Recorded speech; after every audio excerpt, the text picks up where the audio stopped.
పూజించడం పూజారి వంతు వరమివ్వడం అన్నది దేవత ఇష్టం.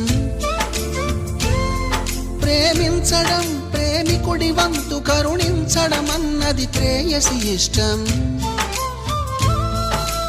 ఎందువల్ల నిన్ను ప్రేమించిందో చిన్ని మనసుకే తెలియదుగా, నిన్ను మరవడం జరగదుగా. ఎందువల్ల నువ్వు కాదన్నావో ఎదురు ప్రశ్నలే వేయనుగా, ఎదురు చూపులే ఆపనుగా. ఏనాటికో ఒకనాటికి నీ ప్రేమ సాధిస్తా. నిన్ను చూడాలని ఉన్నా,